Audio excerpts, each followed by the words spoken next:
নিবন্ধন দিয়ে আমারে বলে 522 ঘন্টা। ইউনুসা গণ অভ্যুত্থানে কই ছিলি? কেন উপদেষ্টা হইছিস তুই? এই ফারুক্কা কই ছিলি তোরা? বশির কই ছিলি? কেন উপদেষ্টা হয়েছিস? কি জনাব তারেক রহমান, আম তারেক হিসেবেও তাকে কেউ কেউ চিনেন। আজকে যেই ভাষায় ডক্টর ইউনুসকে অপমান করছেন, দেখেন মানে এই ভাষায় আওয়ামী লীগও কিন্তু অপমান করে নাই।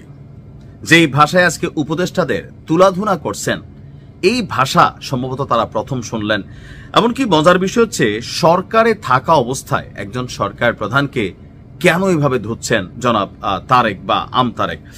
মেনলি হচ্ছে তার যে রাজনৈতিক দলটা, এইটার নিবন্ধনের জন্য তার এই অনশন আমরণ। একটু আগে তার এই অনশন ভাঙছে, কারণ বিএনপির একজন কেন্দ্রীয় নেতা জনাব সালাউদ্দিন সাহেব তিনি সেখানে গিয়েছিলেন এবং তারেকের সাথে কথাবার্তা বলেছেন। ওনার আশ্বাসে তারেক এই অনশন ভাঙছে। তার দলটির নিবন্ধনের জন্য বিএনপির পক্ষ থেকে বা এখানে বিভিন্ন হিরো আলমও গেছে, তারপর হচ্ছে লায়লাও গেছে, মামুন লায়লা, সবাই মোটামুটি যার যার অবস্থান থেকে তারা গেছে। কিন্তু ইসি বলতেছে ঘন্টা পরে পরে তারেক আবার এরকম ঘন্টা শো করে যে কয় ঘন্টা উনি ছিলেন। তো ইসি বলতেছে 522 ঘন্টা যদি হয় তাও ভাই আমরা নিবন্ধন দিব না। এখন প্রশ্ন হচ্ছে কেন নিবন্ধন দিবে না? তবে এখানে ভিতরের বিষয়টা আমার কাছে যেটা মনে হয় যে একটা রাজনৈতিক দল তৈরির জন্য যেই মানে লোকবল, জনসক্ষমতা, তারপরে ধরেন পার্টির অফিস, আরো হয়তো এরকম 101টা ক্রাইটেরিয়া আছে।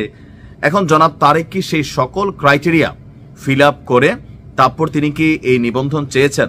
এখন স্বাভাবিকভাবে এখানে অনেকেই যেটা বোঝেন বা বোঝেন না, আমরা হয়তো ভালো করে জানিও না যে পেছনের ব্যাকগ্রাউন্ডের স্টোরি কি, কোন কারণে। যদি সব ক্রাইটেরিয়া তারেকের ফিল আপ করা থাকে তাহলে কেন তাকে দেওয়া হচ্ছে না?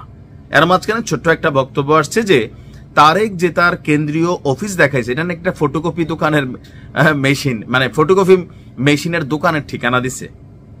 ইসির একটা বক্তব্য আসছে যে কেন্দ্রীয় কার্যালয় যেটা দেখাইছে এই ঠিকানায় গিয়ে দেখা গেছে সেখানে একটা ফটোকপি মেশিনের দোকান।